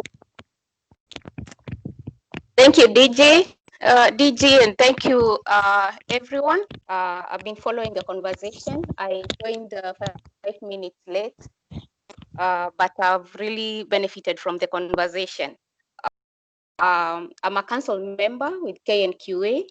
I represent workers through the trade unions in Kenya. And as I speak, I am wearing the trade union hat, and just to inform members that we have a vested interest in RPL, and we feel as workers representatives that this initiative is very much timely, because we are cognizant of various issues that our economy is going through. And for instance, we are aware of the fact that most of our jobs that are created annually are in the informal economy. And that's why we have a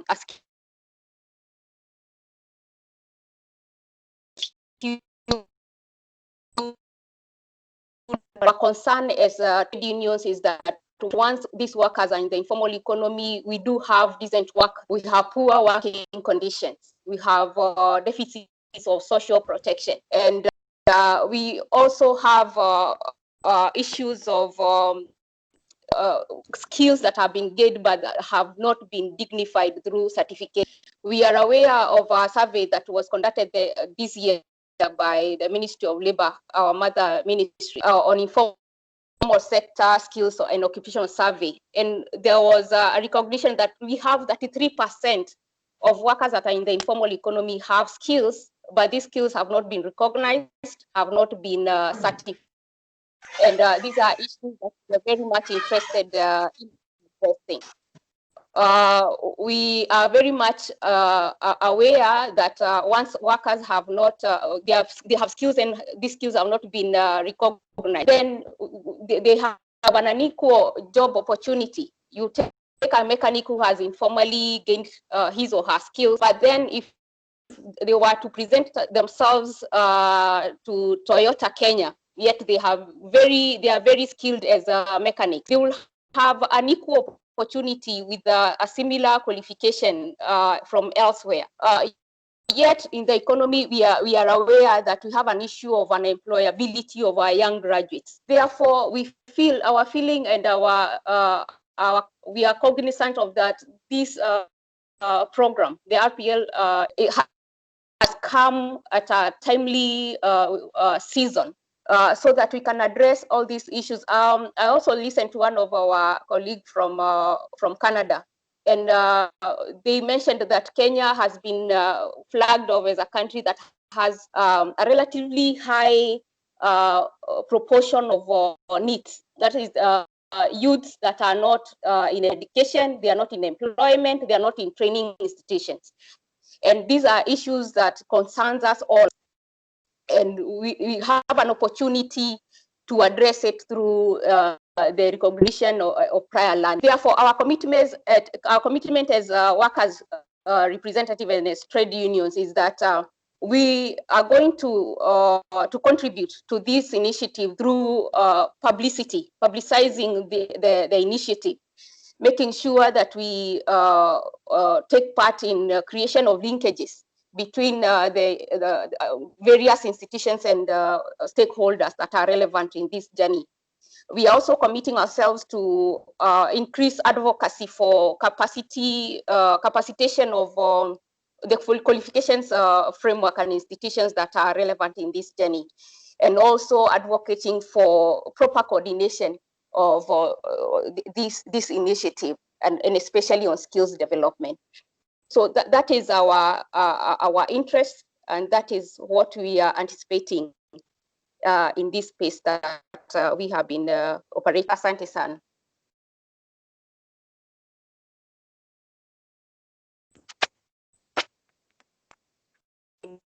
Back to you, DG. DG, would you like us to respond to some of the comments and inquiries now, or are we still waiting? Are we still going through some questions yet?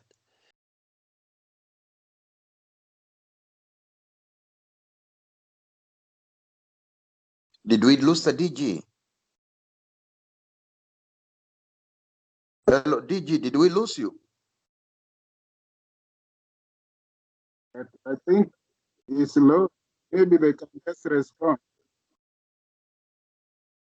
Oh, there is. There is.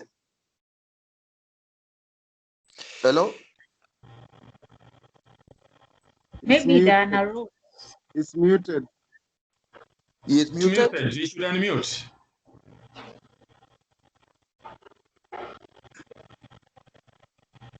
Hello. Looking at somebody else. Yes, yes. Maybe that's why. DG. So, but you hear me? Now we can hear you now. Okay, then let's go. So, I see a number of hands up, and I was going to ask Mahindi on behalf of the Kenyan team to respond to some of the issues, and Ian on behalf of the Canada team to respond to some of the issues. Maybe let me get guidance from Ian. What do you think?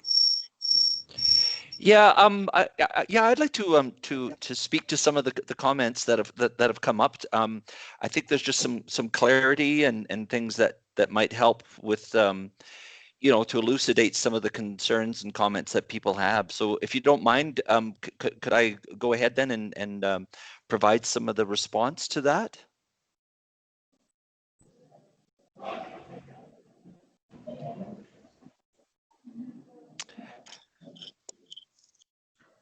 Hello? Yeah, with yes, you can continue.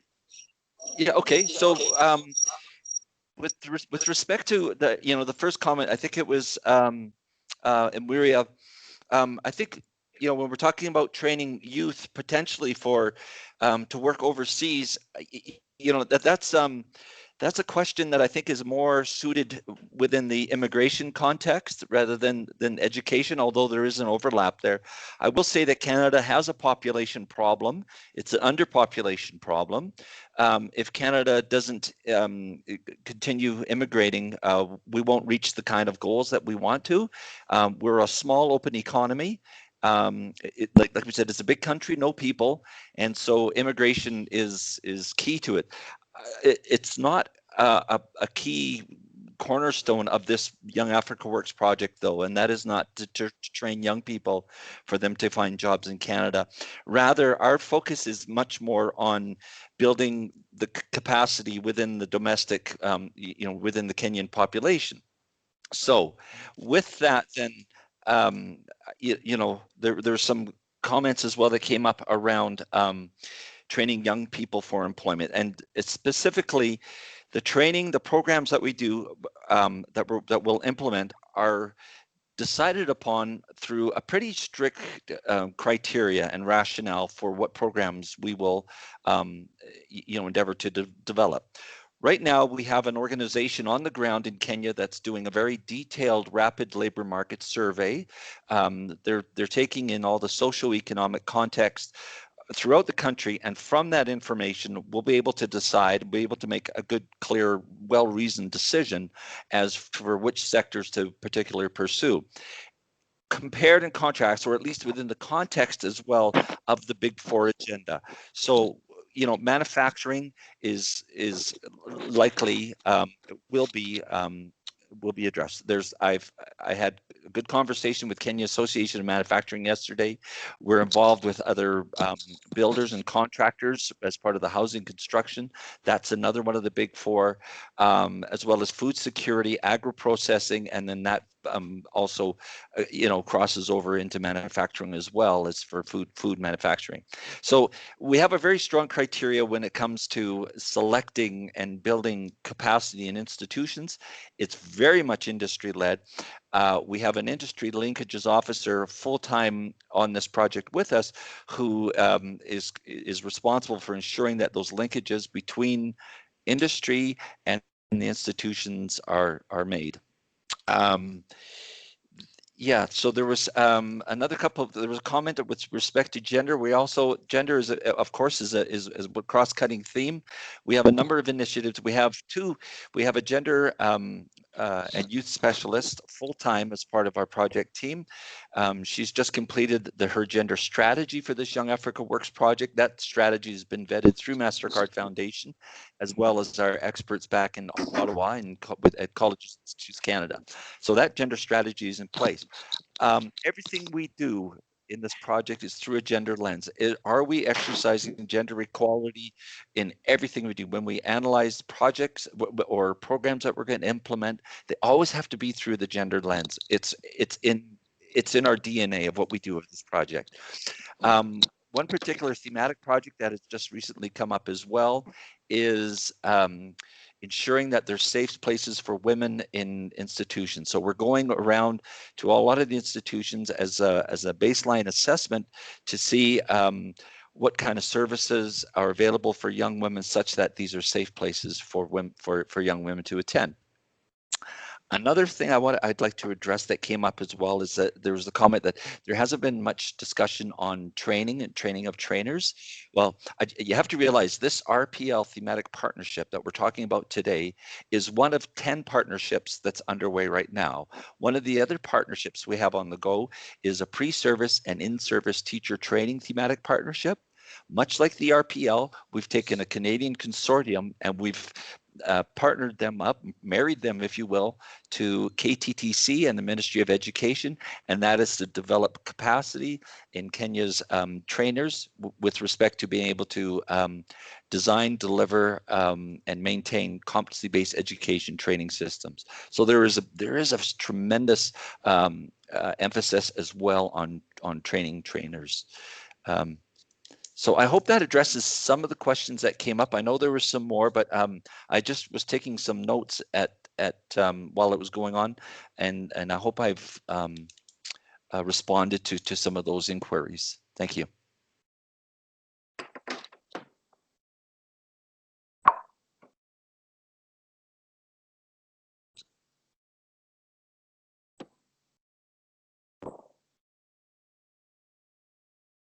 Any issues you want to respond?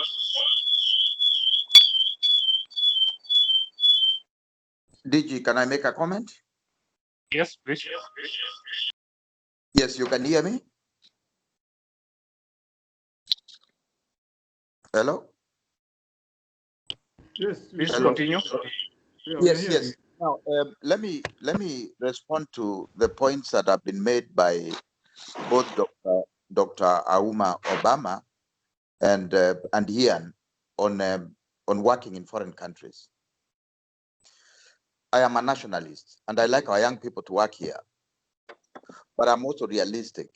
I appreciate that there are issues here in terms of employment, I know of engineering graduates who are working, who have no jobs. They are electrical engineers, they are civil engineers, they have no jobs. All I'm saying is that I like our young people to have options to take advantage of this global village in terms of opportunities in countries like Canada, where they have a small population, where they are allowing immigration. And I know the issue is one about immigration more than education. But there is no reason for us not to begin to explore ways of making it possible in terms of, and I'm not talking about permanent movement, that you go and become a permanent resident of Canada. The way they have done it in Asia, for example, with the Vietnamese in Hong Kong and Japan, they do an arrangement whereby they go work for like 2 years, 3 years, and then they come back and bring those skills back home. So if we had an arrangement where we train our young people and allow them the option, just like Ian and Daniel, have the option to come and work in Africa, because it's about options. If they can have that option, and we have the immigration department where they go for like 2, 3 years and then come back, bring back that knowledge they have gained from that practical experience, and give many other young people opportunities. Ideally, they should all work in Kenya, of course, but let us also be realistic about what is available. An electrician in Canada makes how much? It's okay to say, look, we need an electrician in Kisumu. An electrician in Kisumu, if they are lucky, they'll make 50,000 shillings, which is like $500. I mean, an electrician in Canada will make $5,000-6,000 US, 600,000 shillings. I think we should not deny our young people that opportunity to benefit from what is available in those countries that have a problem with the youthful population.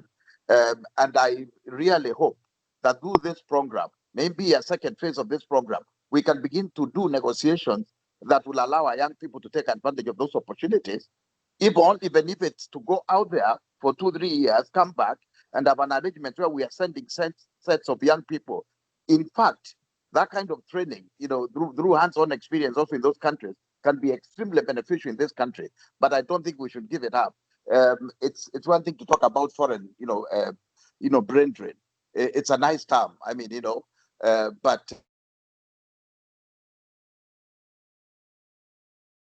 okay. I think Are you we still there? Appreciate that people move out there because there are opportunities that they can't find here, and sometimes because the environment, working environment, it's good, but also because there is something that they'll benefit both for themselves and families. A lot of Kenyans out there are making quite a bit in terms of the earnings to who are unemployed. Thank you.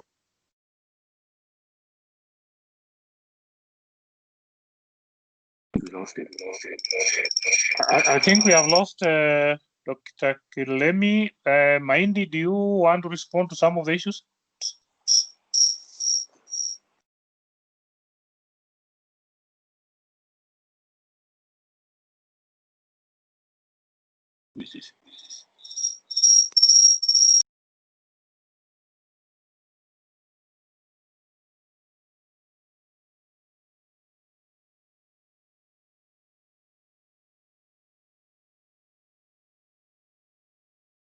So hello? We can hear you. Oh, so you heard me? Because the DG said I got lost. Hello? But you are breaking, you are not clear. Hello? I have a meeting in the West. You can always see me. Hello? Did you say that you lost me? Yes, we lost you, but your connectivity was not good. Can I now make the point I was to make? Yes. You can hear me now? Yes, Can please. I make that point? Yes, yeah. I wanted to respond to the comments made by both Dr. Obama and Ian about our young people working outside the country. Let me begin by saying I'm a nationalist, and I like young people to work here to the extent possible. But I'm also a realist. For your information, we heard Dr. Kilemi very well, I don't know, Oh, maybe okay. it's only a section of us, but me, I got you very well, Doc. Thank you very much. Sit and reiterate for others. I think it was the last section which was not audible, but most of the message was audible. Great.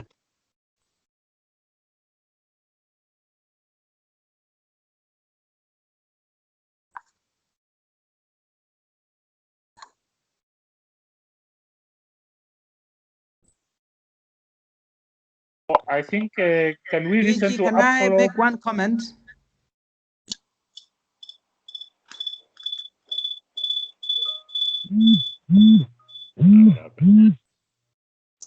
Who is speaking? This is Professor Elijah Mwenga. Yes, please, let's go, Professor Elijah. Yeah, thank you Introduce so yourself. much. Yes, I have unmuted. Thank you so much for this very informative and timely workshop. Let me appreciate everybody who has given the comments. Of course, my mentor, Dr. Kilemi Muria, my teacher and many years. I just want to say one thing. We talked about technology, and at the beginning of the presentations, we were informed that there are a number of applications which are being developed. An MIS is being developed for purpose of handling various aspects of this system, and there is possibly other information systems that are in the offing. My comment is that we expedite a comprehensive online supported process so that whatever that we are doing, whatever that we require our students or